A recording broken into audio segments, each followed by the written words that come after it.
Ladies and gentlemen, hello, hello, hello, and welcome back to the second part of the Ryan Coogler podcast. Ryan Coogler podcast? Ryan Coogler episode of the Lights Camera Discussion podcast.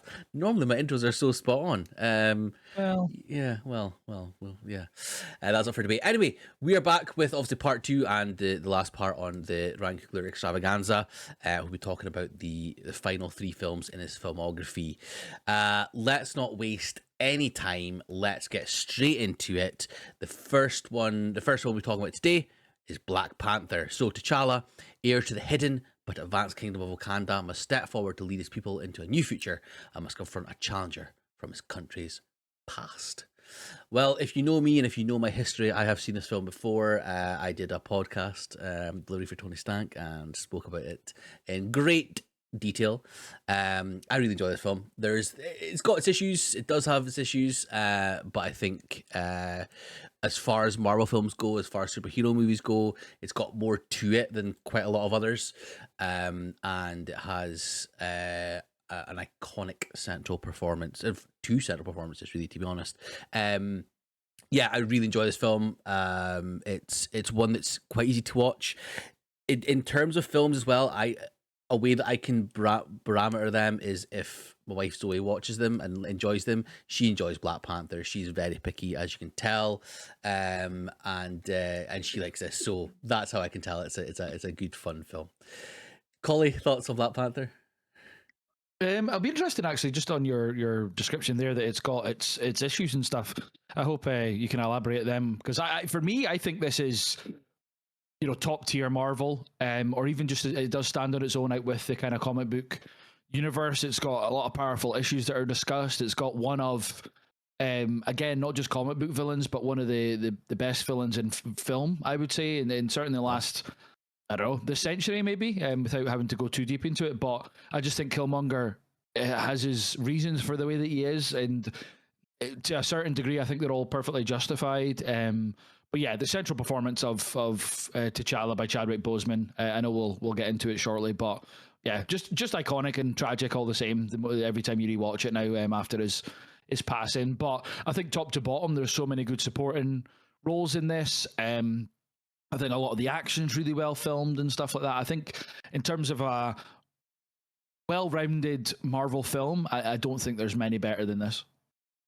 Fair enough. Todd?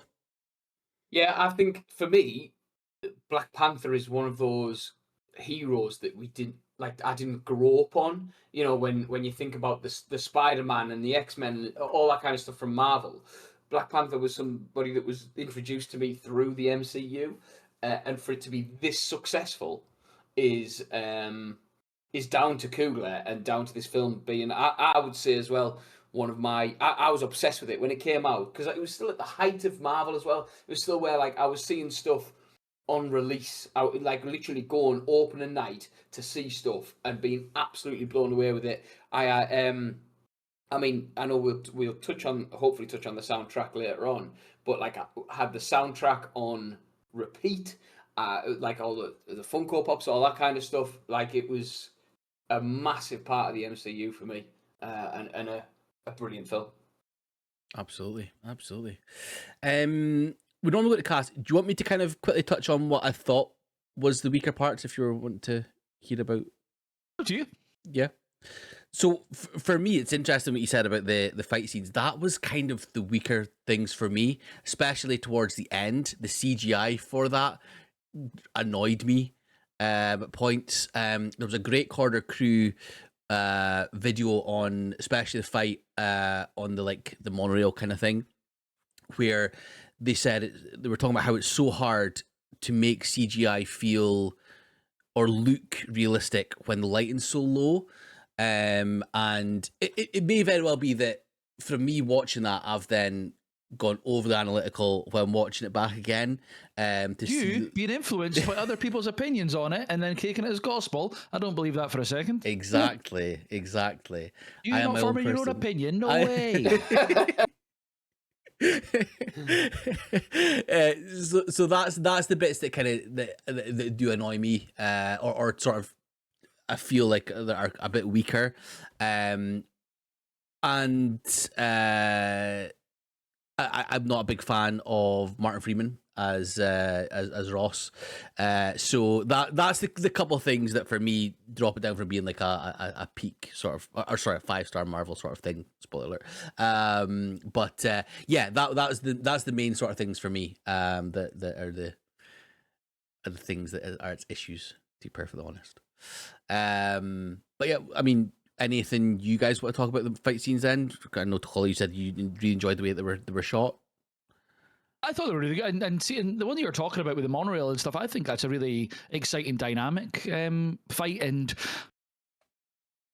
yeah, like the thing is, when you think about this kind of time in Marvel, this is when the CGI started getting a bit more ropey anyway. Yeah.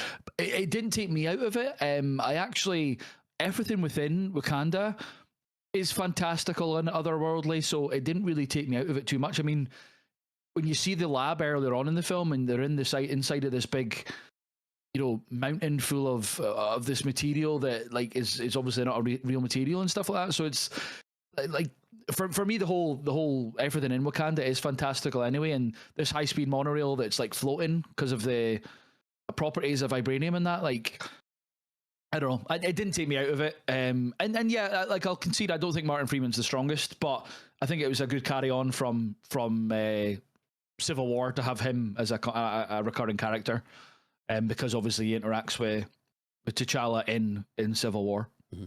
Absolutely. Todd, fight scenes or anything that you maybe...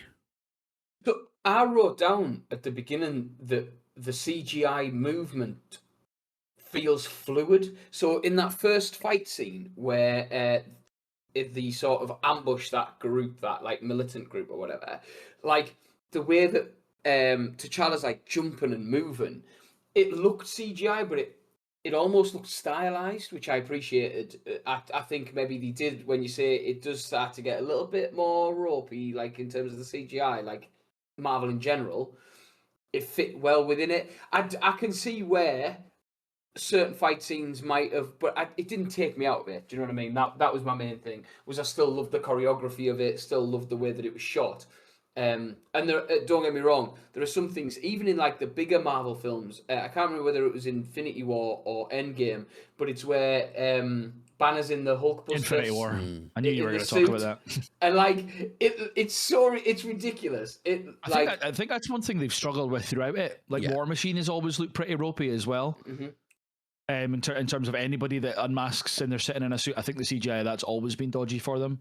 Yeah. So they have got their issues, but and that took me out of it. Whereas this, at no point was I like, "Ooh, that's a bit." Do you know what I mean? It didn't take me out of it. That's fair. Absolutely fair. And again, sorry, on you go. On you go. Man, just a follow-up point. Yeah, no, I was just going to say, like, again, it may very well be that if I hadn't seen the Corridor Crew movie film that. Video that made that clear, that it wouldn't be as big a deal for me, but having seen the way that they like kind of explained it and stuff, it made sense that it could have been done better. And I'm not saying that's like a fault on Coogler. I'm not saying anything that so it's as you say with the Marvel CGI side of things, it's probably a fault on maybe the Marvel machine as a whole. So it's I probably shouldn't be downgrading the director or the filmmakers for that as such, but it's just something that's hard for me to overlook because I've looked into it, if that makes sense. Collie, sorry, you go. No, I just on the cinematographer, Rachel Morrison's her name, so she was the cinematographer on Fruitvale Station. But obviously there wasn't too much to discuss in that in terms of the cinematography, whereas this is a major step up. But the one film that stands out in her filmography before Fruitvale was Tim and Eric's $1 billion movie.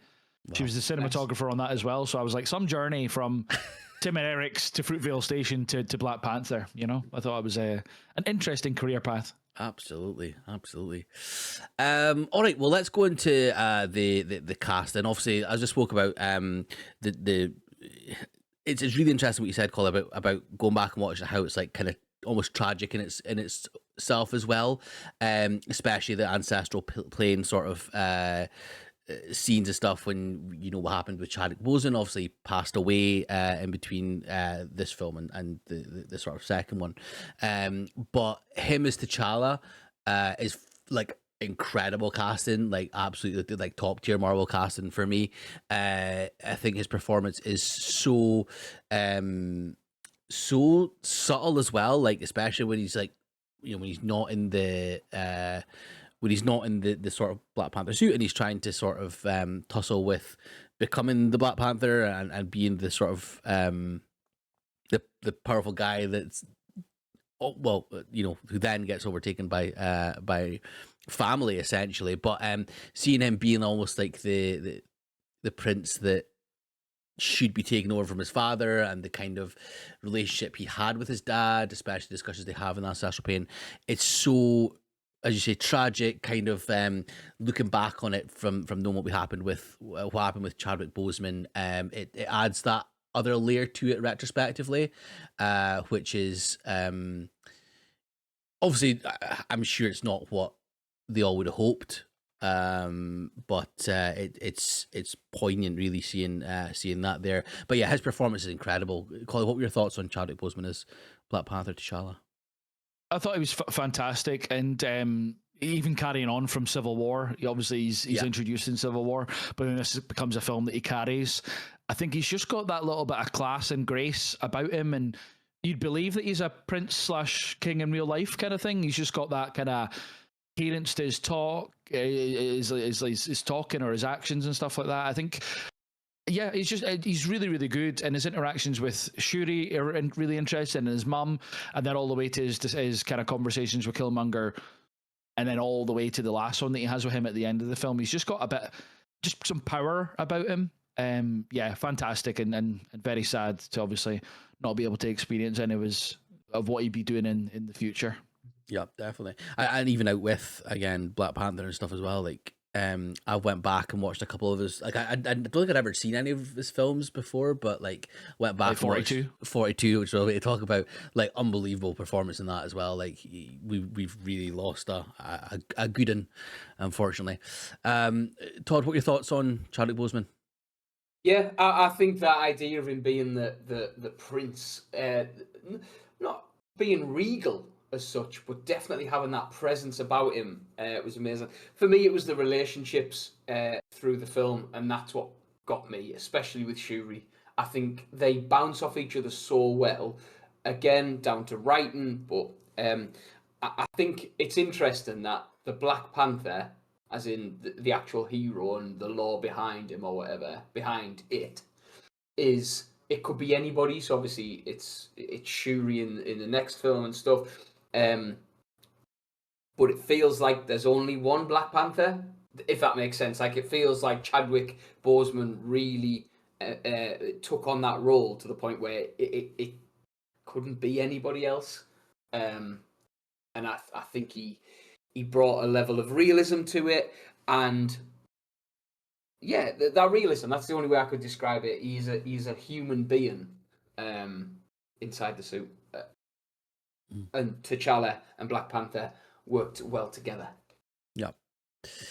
Moving on to Michael B. Jordan, obviously a frequent collaborator with Ryan Coogler. Collie, you obviously spoke about him as being one of the top villains potentially in film in recent years.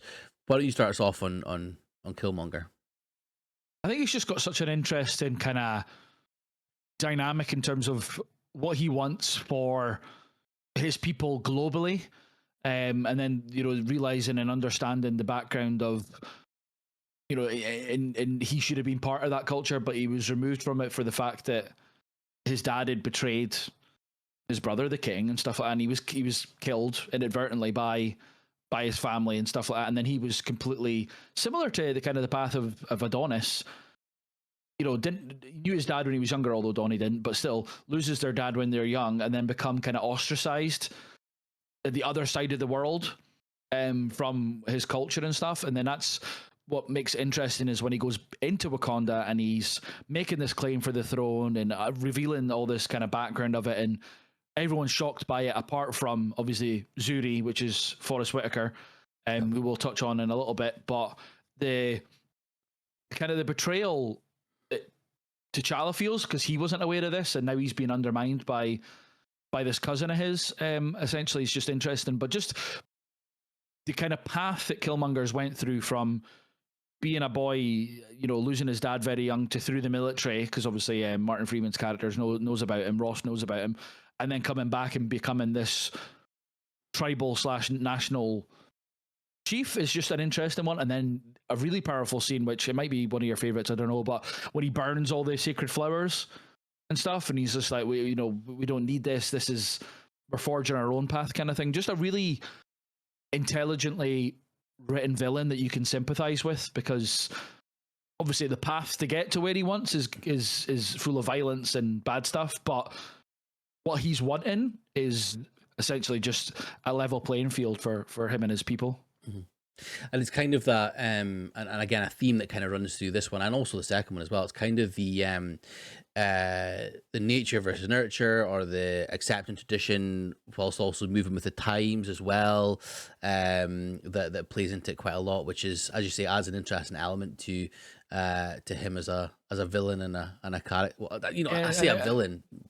Antagonist, isn't it? It's not really a villain. Not even like, well, I wouldn't even go as far as like an anti-hero, but he's not an out and out bad guy. And yeah, when you're talking about the carries through to the second film, which we'll obviously touch on, but it's the kind of, how do you deal with grief? Yeah, and that's how like T'Challa needs to deal with his father's passing of grief, and then Killmonger's grown up with this grief and rage about losing his dad when he's young as well. Yeah, absolutely. I would say as well the aesthetics of Killmonger, and the scars over his body about all the people he's killed. Like I actually saw something that came up on TikTok not long ago, and it's actually like obviously a real thing that some tribes do. Is that it's like scarring that, like, it's when they become a man, I believe, in a lot of cultures. It's like they make that, they like scar their body, and then it kind of shows that they're men, sort of thing. So again, it's an interesting use of real life sort of cultures and traditions, and bleed them into this film about a advanced society or whatever, but then also like using real life influences in the movie is what I was trying to say there. So yeah, I think his performance is so nuanced, even from the start, when he's talking about in the museum about the where certain things have been taken from, which again is a sort of topic that is widely discussed, is about the ethics of museums and how they come across artifacts and stuff as well. So again, adds that other layer to it, which is super interesting. Todd, thoughts on Killmonger, Michael B. Jordan?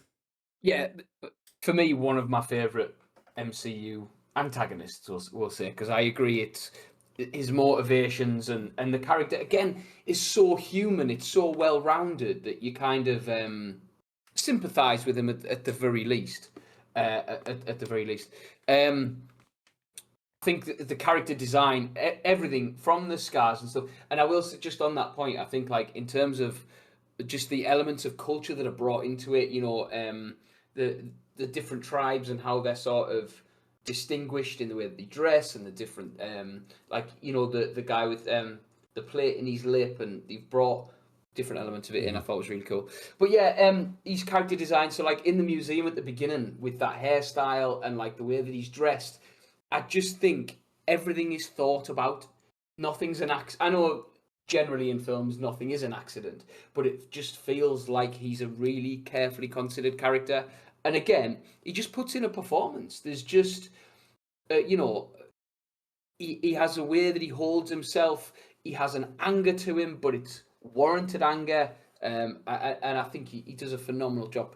He's just incredible. Absolutely.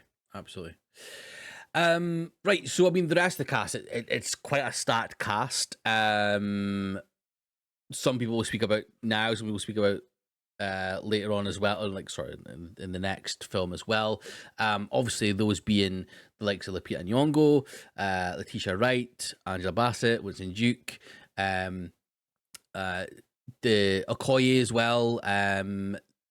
Give us your kind of thoughts on them. Was there anyone that stood out for yourself, Colley, that was maybe interesting, or maybe wasn't for you? I love Okoye. I think like she's an interesting character because she's so stoic and she's supposed to be this Dora Milaje, like the Secret Service side of things, but she's got a lot of good humor with her as well. Like I think it's her and Shuri right at the start of the film were asking if he froze. And she's like, yeah, he did, and they have a laugh together. But then her fighting, like when they're in Korea and they're having that fight, and she's wearing the wig and she's getting annoyed that she's wearing the wig, and she takes it at one point and just chucks it in the guy's face or whatever it is when she's fighting. I think she's just a really good comic relief character, but we will talk about her more in the second film. There's an amazing character development, I think, between the two films.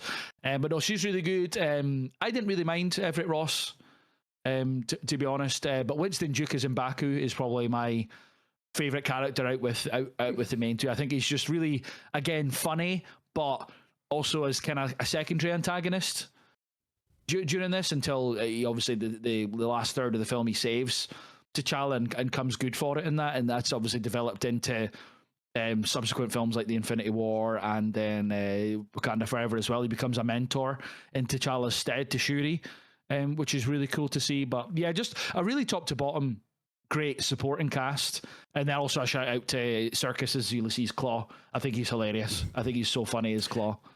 Yeah, one of the things I put was like I love his accent. It's just like it's so good. Like obviously we see him in Age of Ultron as well.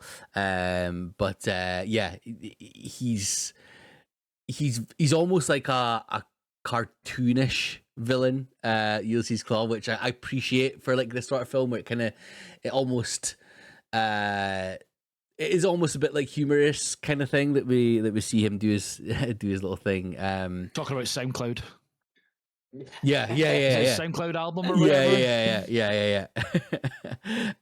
It's brilliant, but yeah, I totally agree with M'Baku, and again, you're right with seeing Okoye's character development in the second one. Same with M'Baku as well, seeing his development from this one, the second one, it all feels earned as well, which is really nice. But Letitia Wright as Shuri, again, we'll speak about her in more detail in the second one as well.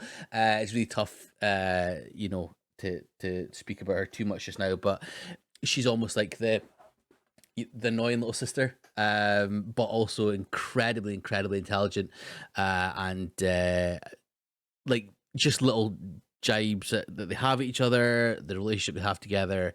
Her and T'Challa, sorry, are fantastic, and again, it feels real. It does feel like a real family relationship, which is always a tough thing to get on screen. But I think they did it so well.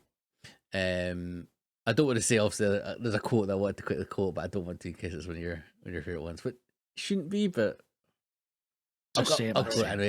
Go for it. You have my permissions. It's the shoes one when it just goes. It's like such a dated joke, but it's what are those? And it just like it's like a cringe kind of relationship, where they're just taking the piss at each other and stuff as well, which is. Funnily enough, that's not my quote. I thought it might have been because I know you love that. Todd, thoughts on anyone else?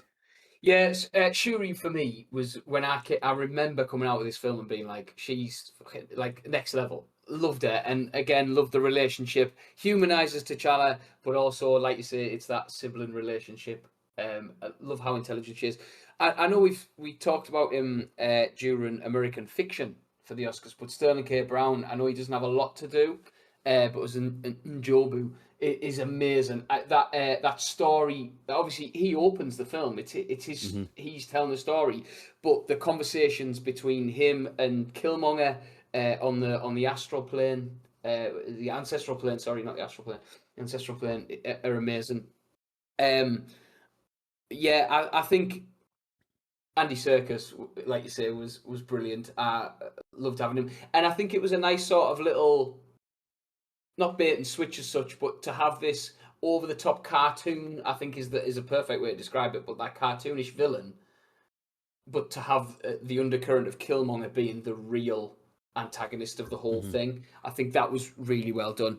And I love Martin Freeman. He didn't take me out of it. I don't think he was like great. I wouldn't put him up there with those people who are like I've touched on and really enjoyed, but he didn't take me out of it in any way, shape, or form. That's fair. Just on the extended cast, it's funny it's interesting that Forrest Whitaker and his son play the young and old versions of Zuri. I thought that was pretty sick. Definitely. Anything else? I know I'm looking at the time. Anything else that you want to discuss about the cast or anything? Are you happy to go categories or? No, I'm good for categories. Yeah. Yep. Cool. Okay. So, quote. So, for me, it's Killmonger when he's beating T'Challa, and it's just simply, "Is this your king?" Goes so hard. Like for me, it's badass, but also symbolic of the whole situation and stuff as well. Collie? It's the Killmonger one, just as he's dying. Bury me in the ocean with my ancestors that jumped from ships because they knew that death was better than bondage. Mental. I think that fully encompasses not just this film as well, but I think it's a Coogler thing throughout his career that he's trying to build up and pay homage to his culture and his background. So I think it's a really heavy quote. Yeah, definitely. Todd? Mine was the Killmonger and Jobu conversation when he says, "No tears for me, son," and he said, "People die every day. That's part of life around here." And I think that was just, again, it's that real life aspect of a fantastical film. Mm-hmm. Well, favorite scene for me, it's technically the first one, but the ancestral plane. I think the way that it's shot is incredible. The way it uses the Sahara as like the sort of the place, and obviously like having the Panther in the background and stuff as well. I just think it's obviously a really poignant scene, but it's also shot incredibly well. It looks fantastic. Is that the one with T'Chaka and T'Challa? Yes, yeah, Collie? The fight for the challenge between Killmonger and T'Challa at the waterfall. I think that's that like kind of that setting and that kind of the rocks and the waterfall. I think it's just such a cool way of visualization of where they're wanting to have all these like fights and stuff. I think it's really, really cool. And like you say, with your quote and just the conversations between them, it obviously pays a homage to the earlier fight that he's had, but this one, like, he's actually more in danger, whereas the first one he ends up winning, obviously. And Todd? Mine's the first challenge with M'Baku. It's the like that whole thing, the scale of it as well, in terms of when you're first introduced to that waterfall area. Stunning, just really, and then really well choreographed as well. And on that as well, the way that like the tribes people that are like keeping them in the area get closer and closer each time and stuff as well. It's proper thrilling. MVP for me, there's only one MVP. It's Chadwick Boseman as T'Challa. Masterful performance and greatly missed. Collie? Yeah, agreed. Todd? Yeah, I'm exactly the same. Fantastic. And finally, our ratings. So for me, 4.5. Collie? 5. Todd? 5 stars for me, so. Fair enough. All right, moving on to the next one and the penultimate Coogler film. It is Black Panther, Wakanda Forever. The people of Wakanda fight to protect their home from intervening world powers as they mourn the death of King T'Challa. Again, I did a Delivery for Tony Stank episode on this, so I'll quickly kick us off. I like this film more this time round. This would be my third time watching it. I saw it at cinema, then watched it for Delivery for Tony Stank, and then watched it obviously for this. And I think I appreciated it more.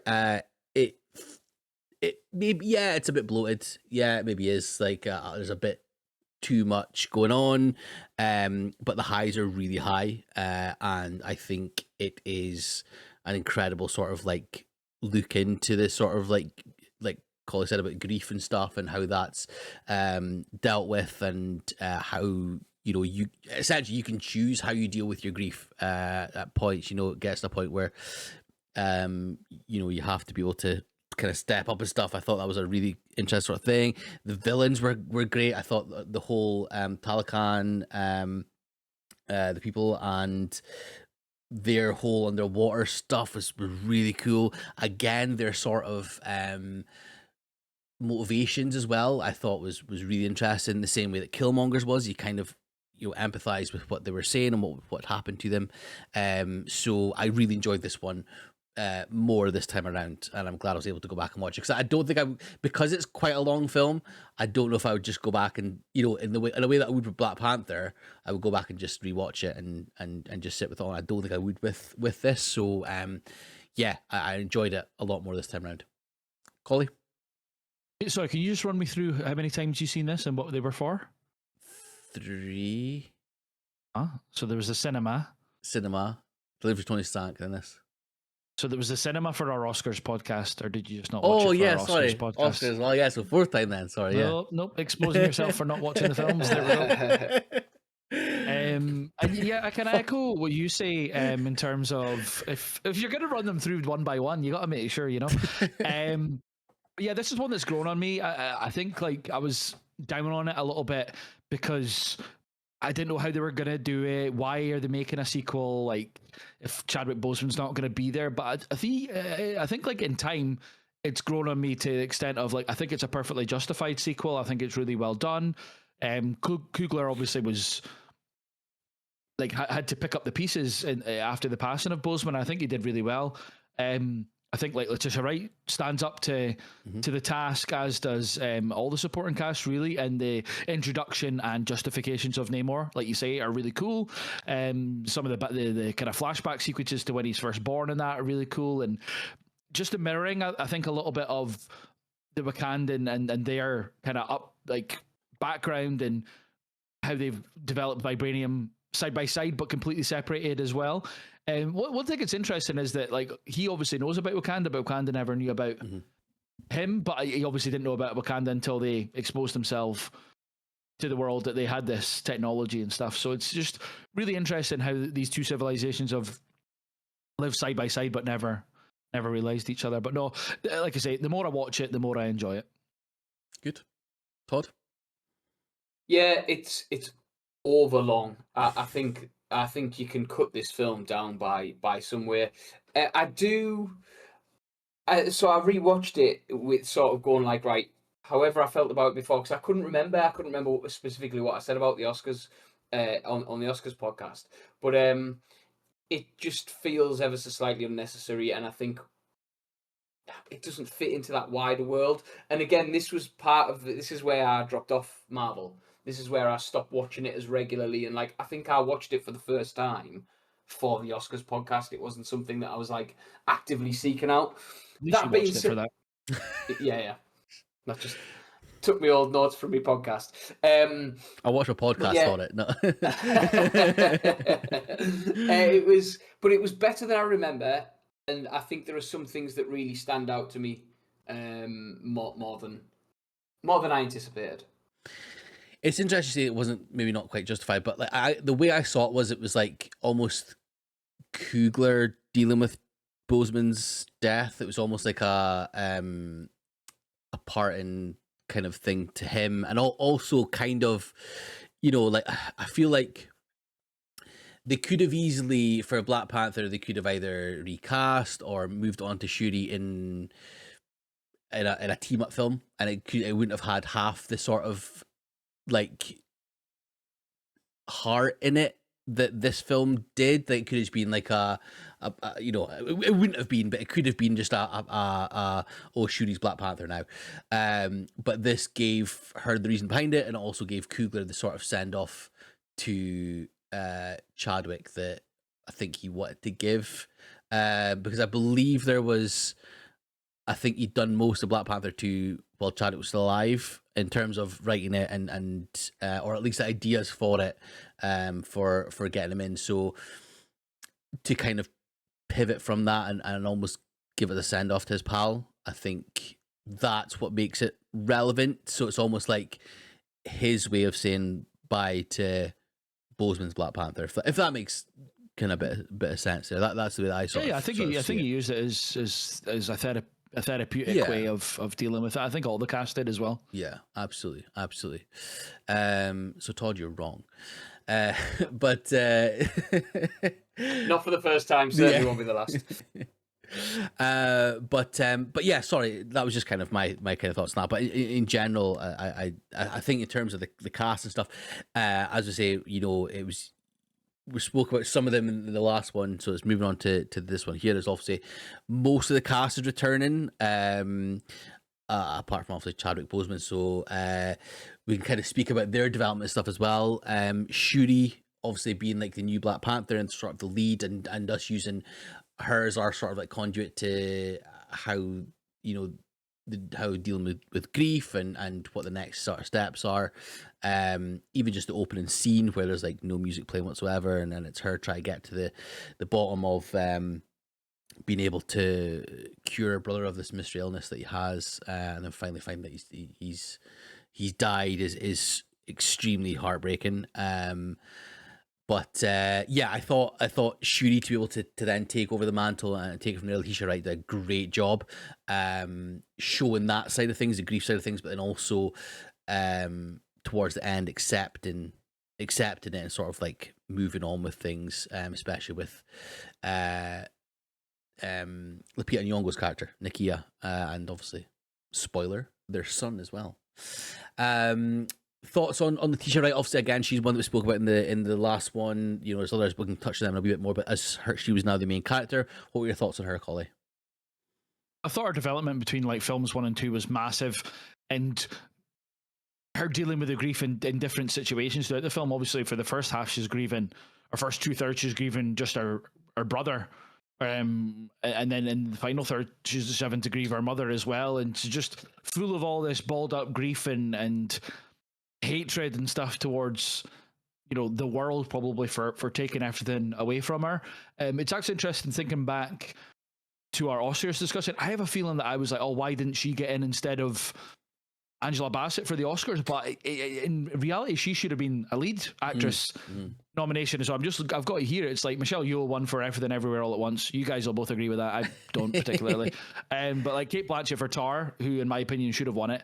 But then like Ana de Armas for Blonde, Andrea Riseborough and Michelle Williams, like remove any of those three, and Letitia Wright should have been in this.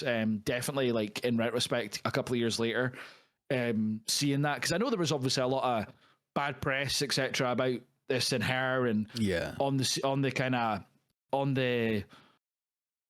sets and stuff like that, about her COVID feelings and stuff like that. But then that's since proven to be complete shite. Like I think loads of people have come out after the fact and went, I don't know, like she had her views or whatever, but she wasn't enforcing it on anybody and stuff. So I think I would kind of sullied and tarred her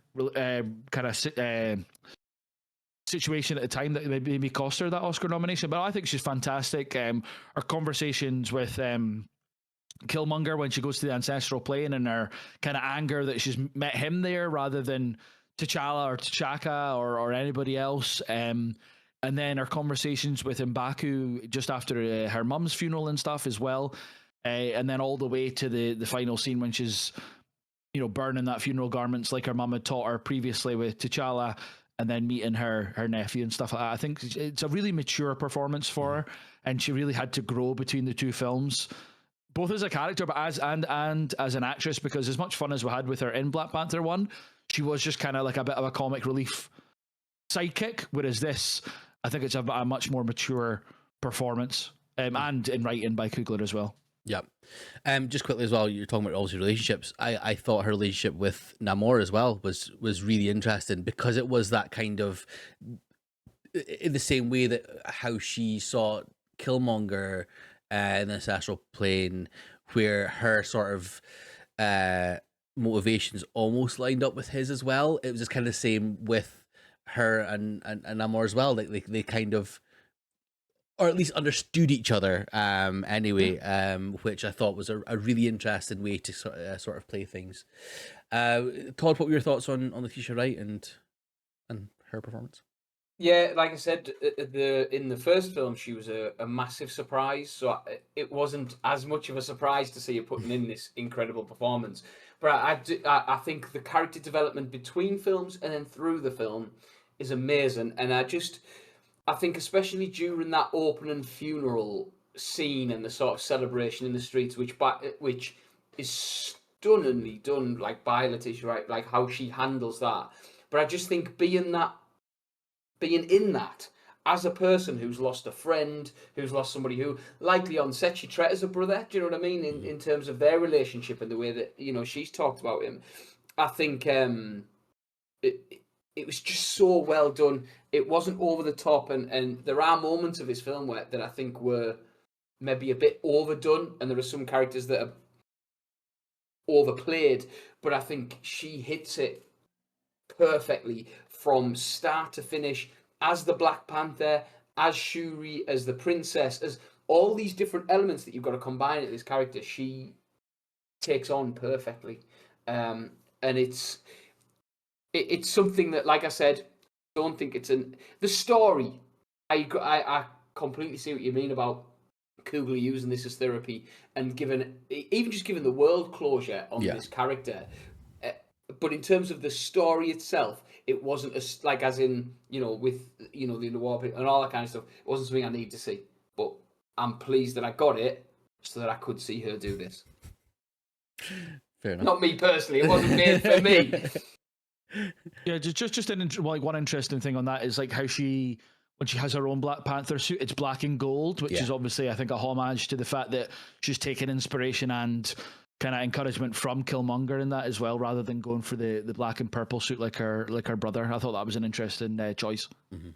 There's a lot of like really interesting like costuming and like set design and stuff as well. That definitely is one of those things that you can tell there's been loads of I mean there's always going to be loads of thought put into stuff like that, but you can tell that there's been a lot more or specific things that they've popped into, like either the costuming or the backgrounds and things like that as well. So no, I totally agree with that. It's almost used like a story like device as well, isn't it, with a lot of stuff that they do. So I mean, quickly again, I'm looking at time, and I know Colin doesn't like us running too far over on certain things, but the characters that kind of came on from the first Black Panther, so we've got obviously Lupita Nyong'o as Nakia, Okoye, we've got M'Baku, we've got Ramonda, who we can speak about in a bit more. Well, we've kind of spoken about a lot in our Oscars episode, but we can speak about her in a bit more. She got nominated for Best Supporting Actress. A couple of others that have been included. We have Michaela Cole, who, if you don't know who she is, she kind of started off in like weird British comedies and like E4 like years ago. Dominique Thorne coming in as Riri Williams, who specifically for me, and this is me just kind of quickly going through it, I don't think she was needed in this, but it's interesting going back and seeing her after having watched her TV show, because her show is actually really good, Ironheart. And should do a podcast on it. I really should. But I thought she was one of the bloated elements of this film, one of the things that wasn't quite needed. And then of course, you're talking about new people that came in as well. Tenet Huerta as Namor, fantastic performance, I thought. But guys, Collie, do you want to kind of talk about the people coming in, the people who moved on from the first one? Anyone stood out? I said, like, the development of Okoye and M'Baku, I thought between the two films were excellent. Okoye, when she's getting lambasted by the Queen in the throne room because she's lost Shuri in that, I think this film's a lot heavier than the first Black Panther. I think that is because of the Boseman loss, but also just in general, I think the storyline's a lot more mature. So that kind of that kind of interaction and seeing her crying about getting stripped of the Dora Milaje, and that's really upsetting. But I think like the way she portrays it's really good. I think M'Baku's fully like ingratiated now in terms of his tribe with the rest of Wakanda, and he's this, like I say, he's taken on this mentor of Shuri over, like, because T'Challa probably would have wanted him to help out with Shuri in that regard. So he does really well, especially in like I said, the funeral scene after Ramonda. My feelings on her being nominated for the Oscar have Ramonda, sorry, not Ramonda, Ramonda, have softened, I think, between when it first came out and we discussed it at the podcast to now. When you look at like who else was nominated, like 2 from Everything Everywhere All at Once, that wasn't necessary. But I think in terms of next to Kerry Condon and Banshees, I think looking back now on it, Angela Bassett is really good in this. At first, I was like, oh, that's just kind of a token, gesture to give her this because she's carrying this film in the grief of Boseman and that. But I think she actually stands out in herself. In the scene in the throne room when she's chastising Okoye about losing Shuri, she's showing like really proper emotion. And there's that scene with her and Shuri with the burn and the funeral clothes and stuff. I think it is a lot better of a performance than I think I was giving it credit for back when it first came out. And then the inclusion of Namor and stuff like that, and as a performance, like really good and justified, kind of similar tones to Killmonger. First using the word mutant in a Marvel Cinematic Universe film was a big moment as well. Just solid. Obviously, I think he's going to be included in Doomsday, as are some of his fellow tribe in that. I thought was really, and like I said before, with the whole telling the story in the flashback to how he became who he became with his mum giving birth under the water and then coming on shore and seeing the slavery and all that kind of stuff. Like really, really heavy character, but I think portrayed perfectly. And I enjoyed Riri Williams. I thought she was an interesting character. I think having her brought in this rather than like a standalone TV show, I think was clever on Marvel's part, because if it was just that, oh, here's the Ironheart show and you don't know her from anything else, then it would have been a bit harder to do. They maybe would have just spent more time telling her background in the show, perhaps. But I think having her in this, and the fact that she is a young black strong female character, having Shuri and Okoye and Ramonda as guiding factors in this, I think was a good kind of passing of the torch kind of thing as well. Yeah, absolutely. Todd? Yeah, just on, like, I'll just come to Riri first. Like, I really struggled with her. I thought where a lot of the line, and again, this might be down to the writing, I can't quite tell, but where a lot of the characters felt like human. And, like, so, for example, the what are those thing in the first one, that felt appropriate and it felt like it had a place. I feel like a lot of her lines felt really forced and sort of a bit much. Baku, for me, Winston Duke is just, I love him. And I think that, like, and do you know what's mad? I've just had a look at his IMDb. He hasn't had that much of sort of a career in terms of the films that he's been in. It was TV, then it was this, and then he's obviously gone on to do like other things. He was amazing in Us and The Fall Guy and stuff. But he's such a highlight of these films for me. He really is, both emotionally and from the comedy aspect. I still stand by what I said in the Oscar podcast about Angela Bassett. I do think some of it is a bit melodramatic, and I know that it's hard not to be with what's gone on and how she'll be grieving really as well. But I do think some of it was a bit much. I love stood around the coffin after the funeral procession. I thought that was a stunning moment for her. But yeah, again, as a whole cast, it was really well done. Better than I remember. Fair. Yeah, just quickly touching on Angela Bassett. I don't remember what I said in the I don't remember what we spoke about in the Oscars episode who could have been instead. I can't remember if there was any standouts. But I agree, just in isolation, I feel like it's not quite an Oscar performance for me. But again, Jamie Lee Curtis won. So anybody yeah. So I can't really be too mad about it. If that is apparently the best one of the year. No, fair. It's what it is. It's what it is. It's an Oscar nominated film. Can't really complain. Anything else you guys want to touch on? No, I'm fine with categories. Perfect. Okay, so categories. Firstly, quote for me. It was Namor just after he killed Ramonda, and it was when he's speaking to Shuri. He says, "Buddy, you're dead. Mourn your losses. You are queen now."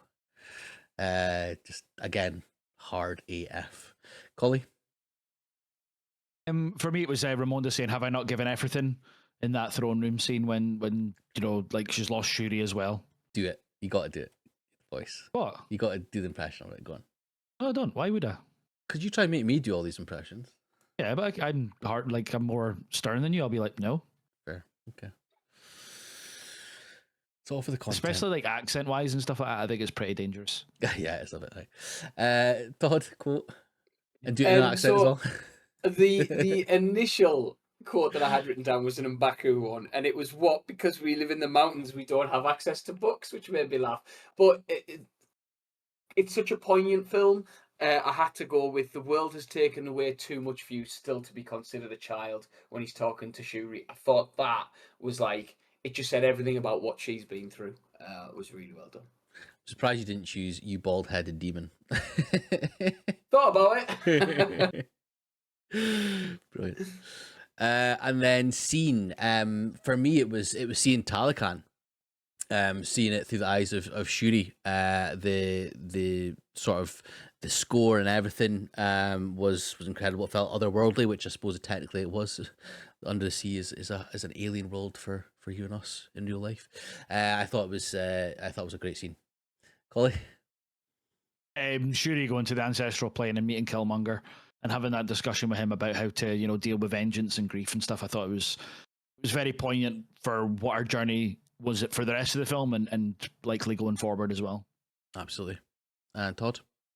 The opening funeral procession. I just thought it was so well done. Like, to have the mural up there as well, the music, it was mourning and a celebration at the same time, and I think that could have been so mishandled, and Coogler just did a cracking job of getting it right.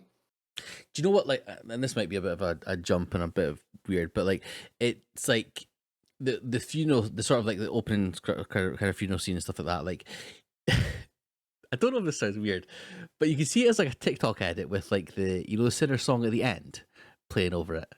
The last time I seen the song. Yeah, like, yeah, it's just, okay. you know what I mean? Do you know what I mean? Like, I mean, it didn't. Right. I don't think it needs to be a TikTok. It's not a TikTok, like, sorry. It could be edited with that. As in, like, yeah. you could use Last Time I've Seen the Sun, and it would still be appropriate for the scene. Yeah, yes. yeah. It's just the sort of Coogler thing. Tried to sort of bring it back around for Collie. I was like, come on, Collie. It does make sense, please. Oh, you're the most brain rot guy I know, Massey, honestly. Well, I didn't say it was going to be like that. The two Sakura brain rot AI. No, I've lost it. Right. MVP. Chronically online's the term. MVP for me, it was Coogler. It could have easily been used as, you could have used Chadwick's death as like a lazy, easy plot point. But it feels like a great tribute to him. We spoke about how it seems like almost therapy to him, and a fitting tribute to obviously a person that was good friends with. So yeah, Coogler for me. Collie? I was going to go with Coogler, but I think I'll go Letitia Wright. I think she did really well and carried the film from being a comic sidekick almost in the first to being essentially the lead in this. I think she did really, really well. Absolutely. And Todd? Yeah, Letitia Wright for me. Stepped up big time and changed incredibly. Excellent. And then finally ratings. So for me, 4.5, up a half star from when I last watched it. Collie? 5. No, it was a 4. It was a 4. But Todd gave it a 5, obviously, so don't have to ask him. Todd? 3.5 for me. Come on, slag him. Come on. If that was me. No. If that was me. Yeah, but he's not a Marvel head like you. Yeah, fair. 3.5 for how many hours it felt like it was on for. After this, I'm going to make that edit. Definitely do it. Right. Okay. Okay, moving on to the final one in Ryan Coogler's filmography, and the one that kind of made me, choose this director. We have Sinners. So, trying to leave their troubled lives behind, twin brothers return to their hometown to start again, only to discover that an even greater evil is waiting to welcome them back. We spoke about this quite extensively on the Oscars episode, so I thought we'd speak about it even more again because it is that damn good a film. I've watched it again. It's went up another place on my top 4. It is now second, only behind Into the Spider-Verse. I love this film. It's incredible. Everything is perfect. It is a magnum opus of Coogler, and it is really amazing. Collie? How's it getting on in Todd's top 4? Knocked out by The Shining. Come on, Shutter, brother. Well. Brother. No, I love this film. Like, I was blown away when I first seen it. Obviously we have talked about it a fair bit, but the main two performances by Michael B. Jordan are excellent. As are the majority of the supporting cast. Especially think with it being a debut for Miles Canton. Just going from a musician to an actor in this, I think he's excellent. And yeah, visually, audibly, just really, really gorgeous film. And magnum opus is a great way of putting it, I think. Absolutely. Todd? Yeah, it doesn't get old, and somehow seems to get better every time I watch it. There's like new things I'll notice, or I'll decide that a different moment is now my favorite moment, and I think that it's so layered. It's just an incredible piece of filmmaking. Even and I'm just going to keep talking, even if I've said this in the previous episode, like in the Oscar one, but even things like the aspect ratio change and how that's used, the music, the sound design, it all just comes together perfectly. Yeah, totally agree. It's unbelievable. Unbelievable. Because we talk about obviously like the way we go through things like kind of cast and stuff. That's obviously the more sort of bits are at the front of movies as actual performances. But with this one, there's so much layers behind it. The technical aspects of it are just so incredibly moving in the way that they work. I mean, Ludwig Göransson, he's like, for me, if he's not there, he's like on track to be the GOAT of like, yeah, like, but like, I mean, from the stuff that he's done has been like so innovative, I suppose, is the stuff that he's been doing. Yeah, just unbelievable as like technically performances. Yeah, just ridiculous. And there's a reason that it was nominated for so much awards at the Academy Awards, of course. Let's go into the cast then. Obviously, proper stacked cast as well. We've got Michael B. Jordan playing the twins, Smoke and Stack. Jack Connell, of course, as the villain Remick. Haley Steinfeld as Mary. Miles Caton as well as Sammy. Delroy Lindo as well, of course, but as Delta Slim. Like, it's just a ridiculous cast for me. Like, it's Michael B. Jordan, when he won the Oscar, it did feel a little bit not undeserved, but I maybe felt there was more deserving sort of people. But the more you watch this, the more you understand how much has gone into the playing these two distinct characters and the subtleties that come along with them. Yeah, I think he's unbelievable in this film. Even just with some of the physicality, some of his like facial movement stuff as well, because there's a lot of quiet that he has to work in some moments. Yeah, I think he's fantastic. Colin, what do you think of Michael B. Jordan and his Oscar win? I think he is excellent in this. I think it's not as easy to distinguish between the two twins as other people seem to think of. Like, for the fact that they had to color code them, was kind of a bit of a sign to me that they weren't just. I don't think they're too different. And the way that I track it through most of the film is depending on what women they're going after. If it's Haley Steinfeld or if it's Annie, like, that's how I tend to differentiate them. It's even like I can't remember sometimes like who's smoking, who's Stack in terms of their names and that. But from a performance aspect, he's really, really good. I don't think it's his best work, but if him getting the Oscars like a culmination of a lot of hard work and a lot of good roles that we've ran through today, then absolutely fair enough. But yeah, like, solid and does carry the film, but I think the majority of the supporting cast elevate him and elevate the film a little bit more than just him standing out on his own. Fair enough. Todd? Yeah, I think he's excellent. I love the like.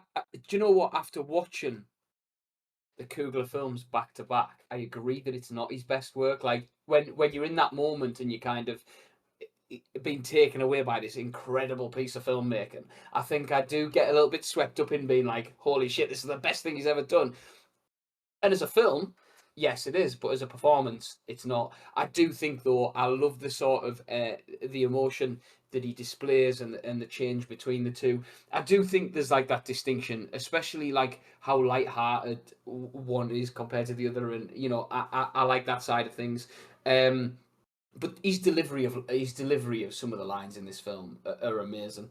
Again, we're not going to quotes and stuff, but I just think he has this attitude about him that's not forced, and I think that is the biggest part of the Smokestack Twins that work really well. Let's touch on Miles Keaton. Obviously, is like kind of his debut as Sammy. Like it's an unbelievable performance for debut performance. I do think a lot of it is on the sort of like the singing and stuff. But that's fine because that's what the character did and needed to do.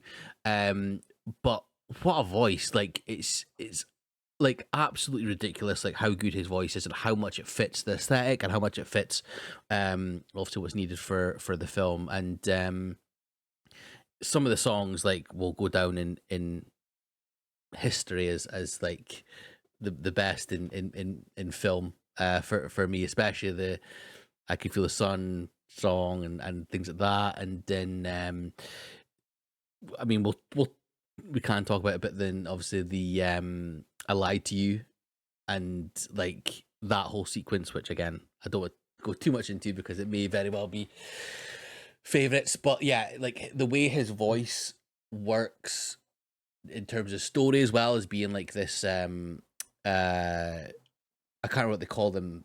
It's the same name as the AI that Shuri has, the G dots, or whatever it is. Where basically like they can conjure up evil and but also like ancestor stuff. Like that as him being that worked absolutely perfectly because of him and his voice and unbelievable. I feel like he was one of two that was actually overlooked at the Academy Awards. I would have definitely given him at least a nod.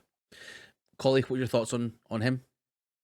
He definitely should have got a nod over Delroy Lindo for supporting 100%. Like you say, a lot of it is carried by his musicality in it, but I think like that's who the character is and what the character does. Like the scene when they're driving, and I can't remember what twin it is.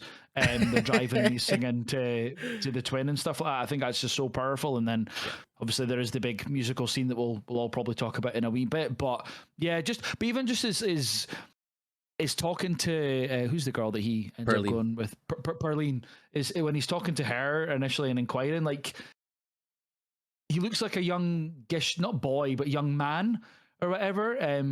But he's just got some amount of confidence about him, and I think that carries throughout the film. But yeah, just a super powerful performance. Really keen to see what he does next. But also, I hope he stays sticks to making his music as well, because he's obviously a super talented guy.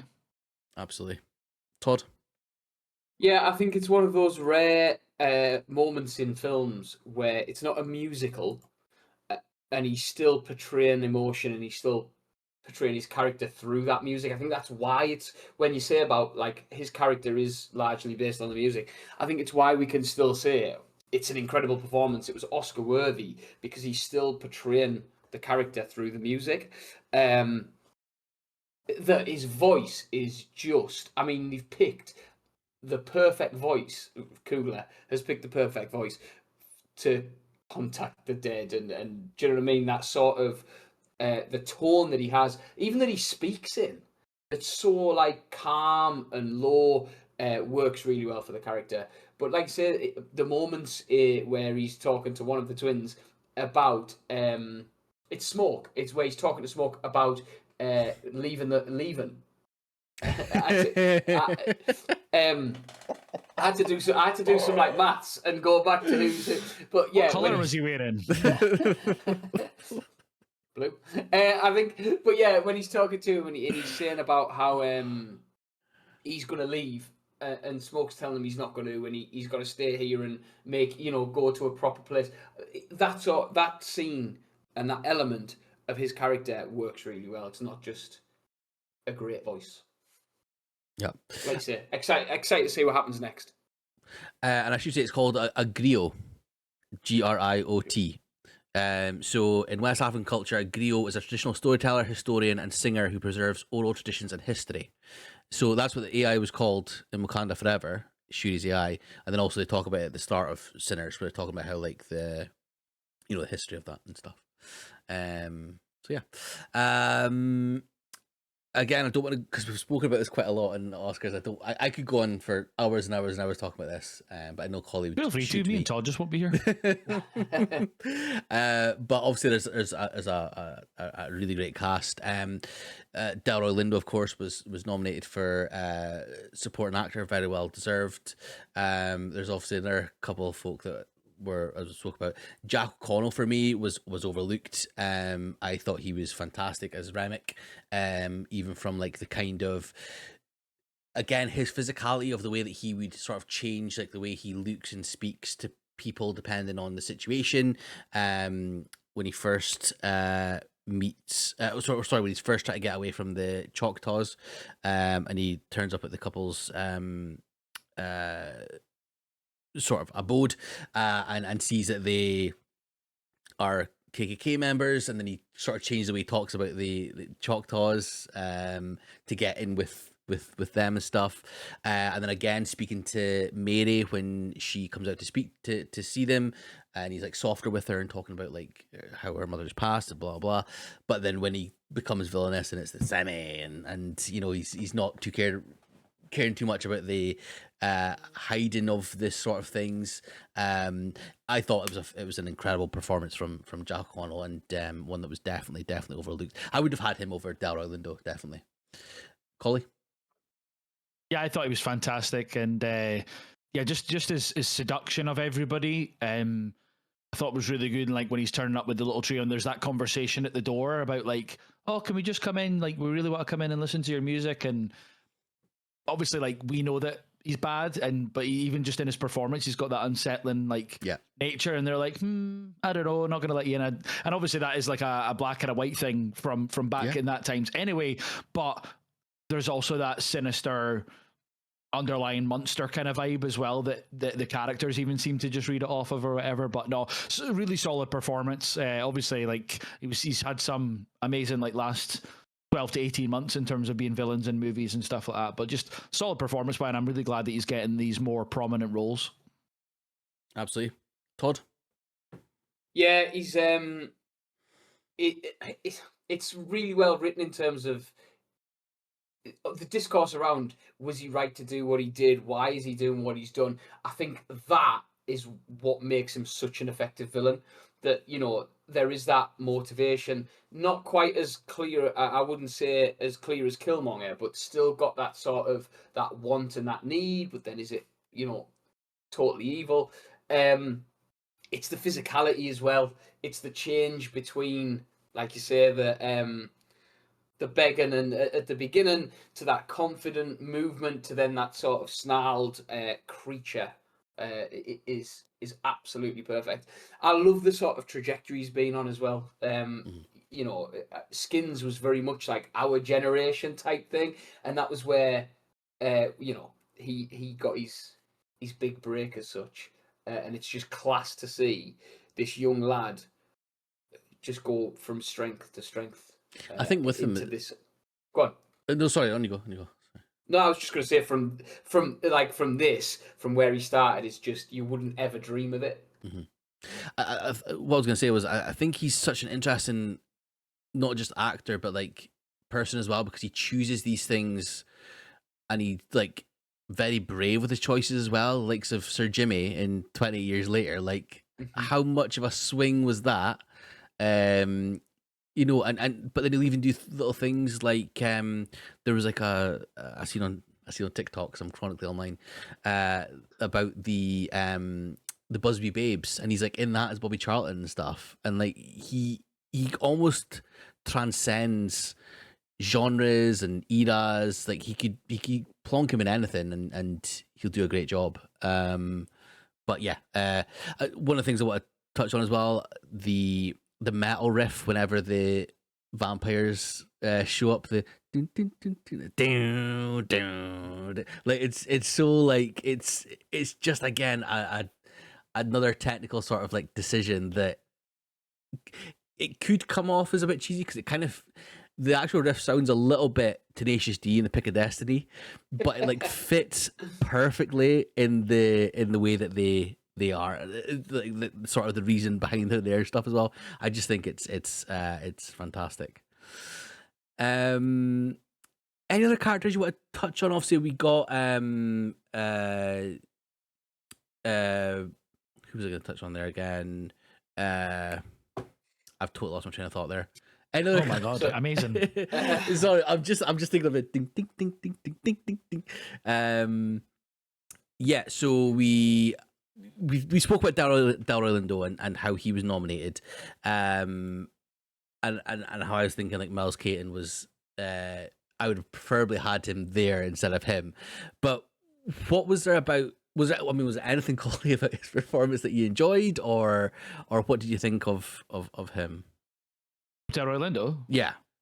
Is that where you were trying to get to with that Yes. point? Yeah. Honestly, I mean, it was a perfectly fine performance. I think like the kind of scene that stands out is again when they're in the car and he's talking about how there was this like guy that he knew and he got like lynched and stuff. Essentially, that's really emotional and upsetting. But yeah, like he was okay for comic relief. I personally still don't really understand or agree with the fact that it was nominated for a best supporting actor. Like the scene when he like says, "Oh, I've shit myself" and stuff like that. I'm like, that's good and fun, but it's funny.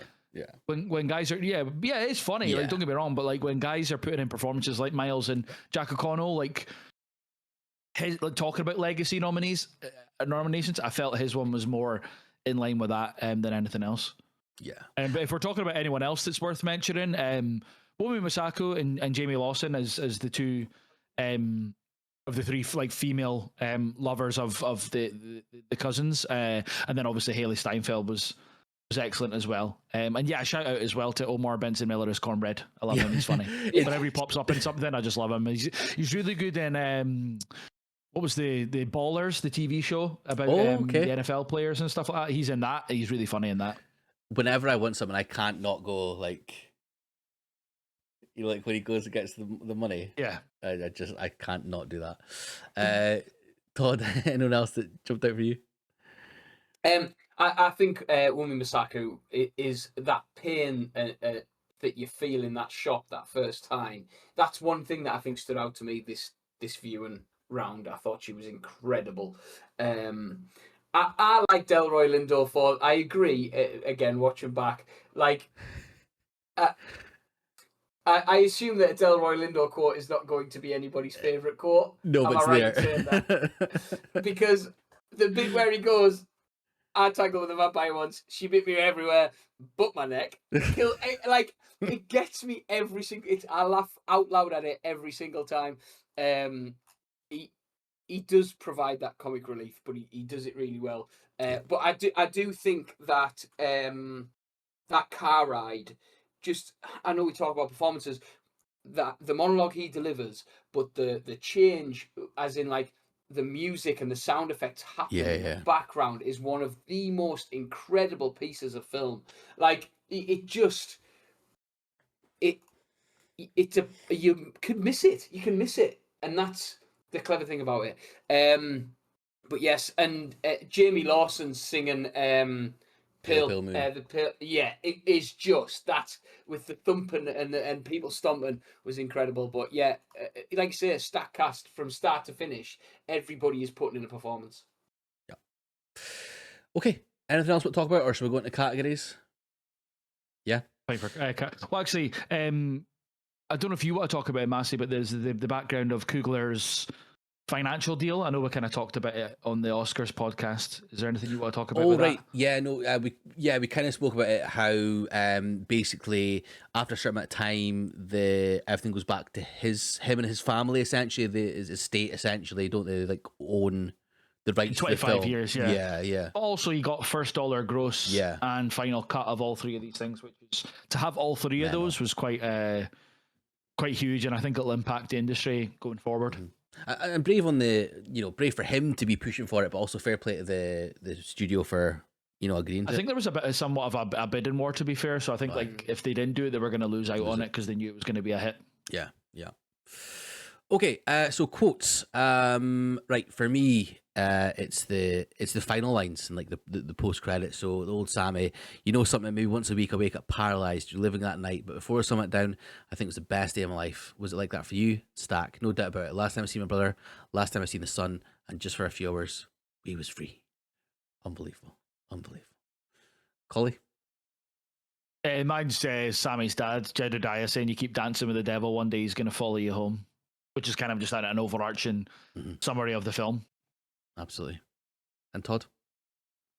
Mine was the exact same one. I like as yours, Massey. I couldn't go away from last time I seen my brother, last time I seen the sun, and just for a few hours we were free. Like, and then to go into that song, it gives me goosebumps thinking about it. Like I'm not even watching the thing. Yeah, perfect. And favorite scene for me, it can be only one, and it's Sammy's song. And the long winner through like the people dancing, and then like the ancestors coming in, the people from the past, from the future. Again, so brave, so subversive, and like the last song, like even just thinking about it, I've got goosebumps. It's just a technical marvel, unbelievable. Filmed it in one day. Mental. Collie? Mine's just Remix, Rocky Road to Dublin. Love that. Yeah. It's the guys in the background like clapping away and like brilliant. You can see Michael B. Jordan having like the time of his life. It's not focused on him. You just see him like giving it some like. Todd? Mine's Sammy's song as well. Like I say, I think it's again, you just notice new things about it. It's incredible. Yeah, absolutely. And then finally, of course, MVP for me, Coogler. Has to be Coogler. It was again, I spoke about it being his magnum opus. It was also an incredibly brave film. And there's just some incredible layers, sequences, metaphors, world building. Yeah, I think he absolutely smashed it. Definitely Coogler for me. Collie? Yeah, Coogler for me as well. Todd?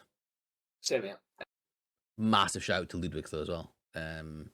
Not the streamer. And the catering staff. And the catering staff as well. Yeah. I think he, like I said, is he the GOAT? Maybe recency bias, but he's getting there. Okay, and finally our scores for that one. So our rating. So for me, 5 stars. Has to be. Collie? 3.5. No, 5. And Todd? Easy 5 stars, yeah. Yeah, there we go. We're absolutely unanimous. And then, as always, when we come to the end of a director, we will then rank their films in order of what we enjoyed from bottom to top. We normally do, don't we? So yeah, You're the boss. We'll do bottom to top. So bottom, I've got Wakanda Forever. Again, by the way, these are all 4.5 star films. The one's a 5-star film. So like, this is not a knock on anything, but it's Wakanda Forever, Fruitvale Station, Black Panther, Creed, Sinners. Collie? Just FYI, guys, all of these are 5-star films, apart from the first one, which is a 4-star. So it's Wakanda Forever, and then it's Fruitvale, Sinners, Black Panther, and Creed. Fantastic. And Todd? Mine is Wakanda Forever, Black Panther, Creed, Fruitvale Station, Sinners. Fantastic. Well, ladies and gentlemen, that is our Ryan Coogler extravaganza finished. We'll never have to hear Sammy again from me. Whose choice is it next? And what's the director? Interesting. Might be mine. Collective Unit. So, who are we talking about on the next one? We're going to be discussing Baz Luhrmann. So we're going to be covering his films Strictly Ballroom, Romeo and Juliet, Moulin Rouge, Australia, Great Gatsby, and Elvis. And we're kind of also going to discuss a little bit of his Elvis Presley in concert epic that he released last year as well. Absolutely. It's going to be a musical extravaganza. I love it. I love it. Guys, thank you so much for being here with us. Thank you so much for watching, listening. And again, if you're watching on YouTube, like, subscribe, let us know your thoughts. And then if you're listening on Spotify, give us a 5 stars like Sinners, because that's a 5-star film as well. And we'll see you guys in the next one where we speak about Mr. Baz Luhrmann. Bye-bye. Cheers. Yeah.